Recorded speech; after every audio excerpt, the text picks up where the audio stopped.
Lembra que semana passada a gente já mostrou aqui 2 confrontos em Londrina?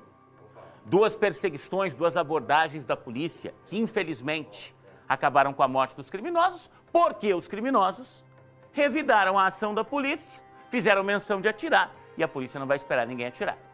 Tivemos um confronto também em Ibiporã. E aí ontem à noite chega a informação de um assalto a uma distribuidora de bebidas em Cambé. Me dá as câmeras de segurança de lá, por favor. O momento que os bandidos entram nessa distribuidora, acabam praticando o assalto, e a gente sabe que Cambé está aqui do ladinho de Londrina, e a 445 é quase que uma avenida, né? Que liga as 2 cidades. Eles chegam, entram como se fossem clientes e já anunciam a prática deste assalto.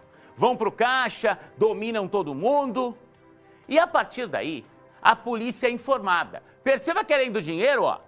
Eles levaram bebidas caras. Não foram lá para simplesmente pegar o dinheiro do caixa, não. Pegaram uísque, pegaram vodka, limparam o caixa e foram embora. A polícia passou a perseguir esses criminosos. E aqui, gente, só para você entender, nós estamos na Zona Sul de Londrina, é onde fica a sede do Grupo RIC. Eu estou aqui quase na esquininha da Ademar de Barros com a Valdemar Spranger. E foi justamente na Valdemar Spranger, um pouquinho mais para cima, já no encontro com a PR 445, que a polícia encurralou esses criminosos. Encurralou esse trio, que tentou fugir para uma mata que fica ali. A gente está bem pertinho aqui do Iapá. Do outro lado da rodovia tem uma mata. Os bandidos tentaram se embrenhar nessa mata e passaram a trocar tiros com a polícia. Resultado dessa história? 2 criminosos acabaram caindo mortos.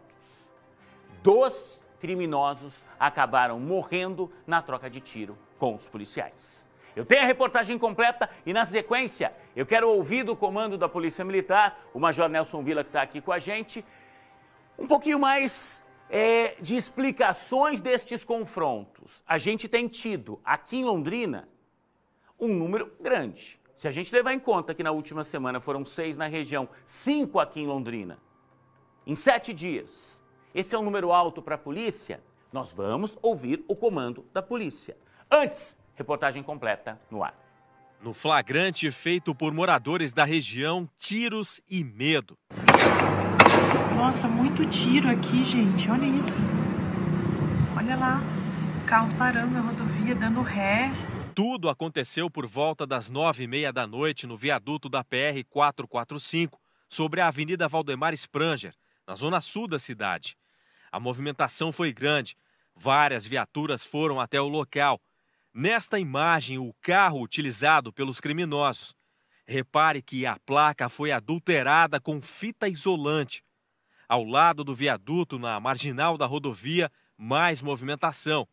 É possível ver o corpo de um dos assaltantes. De acordo com a Polícia Militar, as equipes interceptaram o carro dos criminosos aqui na PR 445, no sentido Zona Sul de Londrina. Eles não acataram a ordem policial e teve início uma perseguição que só terminou aqui, em cima do viaduto. Foi o momento em que os bandidos desceram do carro, abandonaram o veículo e atiraram contra os PMs. O que se viu nesse local foi uma intensa troca de tiros, que terminou com um bandido ferido e 2 mortos. Um deles tentou escapar do cerco policial, pulando daqui de cima. Como você pode ver, o viaduto é bastante alto, tem mais de 5 metros. O criminoso já estava baleado quando caiu na marginal e morreu na hora. O outro, que também morreu, foi atingido do lado de fora do carro. O terceiro, mesmo baleado, entrou numa mata, mas foi localizado. Ele foi atingido por 2 disparos na região da coxa e levado ao hospital pelo SIAT. O confronto registrado no viaduto em Londrina foi o fim de uma história que começou a muitos quilômetros dali, numa distribuidora de bebidas em Cambé. Os criminosos, cercados pela polícia na PR 445, tinham assaltado o local. As imagens do circuito de segurança mostram a ação dentro do estabelecimento. Eles rendem funcionários, roubam dinheiro e também bebidas. Tudo foi localizado dentro do carro abandonado sobre o viaduto. Junto estavam as roupas utilizadas no assalto e 2 armas.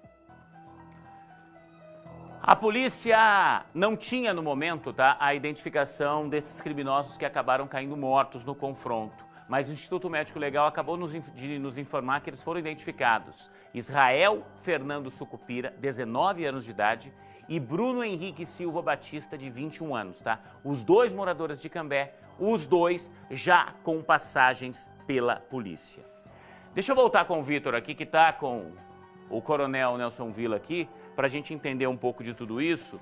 Vitor, é óbvio que para as pessoas pode chamar a atenção, falar, mas de novo os criminosos caíram mortos em confronto, mas como assim? A polícia não pode esperar, eu digo sempre aqui, não pode esperar o cidadão atirar para fazer o revide. Se o cidadão jogar a arma pro chão e se entregar, gente, ele vai terminar preso, não vai terminar livre, vai terminar preso para pagar pelo crime que cometeu. Agora, é óbvio que chama a atenção, ao longo de 7 dias, 5 criminosos caíram mortos em confronto. A polícia investiga internamente essas condutas, Vitor. Vamos começar falando desse crime de ontem à noite, desse confronto, depois do assalto lá do distribuidor de bebidas em Cambé, e eu queria entender um pouquinho disso. Pois é, Juliano, mais um capítulo aí de dias muito violentos que a gente está vivendo aqui em Londrina e na região, que terminou aí com estes homens mortos. Vamos conversar um pouquinho com o Coronel Nelson Villa, comandante do 5º Batalhão. Comandante, acredito que nesse primeiro momento sobre essa situação de ontem, algo bastante interessante falar é que as pessoas, os funcionários da distribuidora de bebidas não revidaram, aliás, não tentaram revidar o assalto e simplesmente estão bem por conta disso, né? Sim, os criminosos foram bastante violentos, humilharam as vítimas, colocando-as no chão, ameaçando-as o tempo todo. Estavam armadas com arma de fogo, que representava um perigo de letalidade muito grande para as pessoas que lá estavam. E mediante violência e grave ameaça, subtraíram inúmeros pertences dos funcionários. A veiculação rápida da informação para o 190 proporcionou condições para que a Central de Operações fizesse uma coordenação perfeita da situação, cercando toda a região, tanto sentido Cambé quanto sentido Londrina. Em determinado momento, de posse das informações características do veículo, uma viatura Rotan interceptou esse veículo, iniciou-se um acompanhamento, os criminosos optaram pelo revide contra a ação policial. 2 deles foram baleados e, não obstante tenhamos solicitado apoio do CIAT para fazer o socorro devido aos indivíduos, eles acabaram falecendo no local. 2 armas que com eles se encontravam foram apreendidas e todos os objetos que foram subtraídos foram recuperados. Também dentro do veículo foram encontradas as vestes das quais se utilizavam os criminosos por ocasião da prática do delito. Um terceiro indivíduo que tentou fugir acabou se machucando, parece que foi baleado também em membros inferiores e foi socorrido com vida e está no hospital mediante escolta policial. Agora, Coronel, tem sido dias com muitos confrontos, como a gente vem mostrando aqui todos os dias, e aí algumas pessoas ficam com esse questionamento sobre a conduta dos policiais e no sentido de revidarem aí com tiros, enfim, de forma bastante ágil aí qualquer menção que os bandidos façam com relação a entrarem em confronto. Essas situações passam por algum tipo de análise interna no comando? Do ponto de vista legal, é instaurado o inquérito policial militar e esse inquérito, tão logo concluído, é remetido para um juiz de direito, que não é militar, e submetido, eventualmente, para titular da ação penal, o promotor de justiça, que também não é um militar. Então, esta fase de elaboração de juízo de valor é feita no Poder Judiciário. Do ponto de vista das ações policiais de revide, nós não podemos colocar numa situação de inferioridade humana o cidadão que está sob a farda. Ele tem o direito de se defender e a obrigação de proteger a sociedade.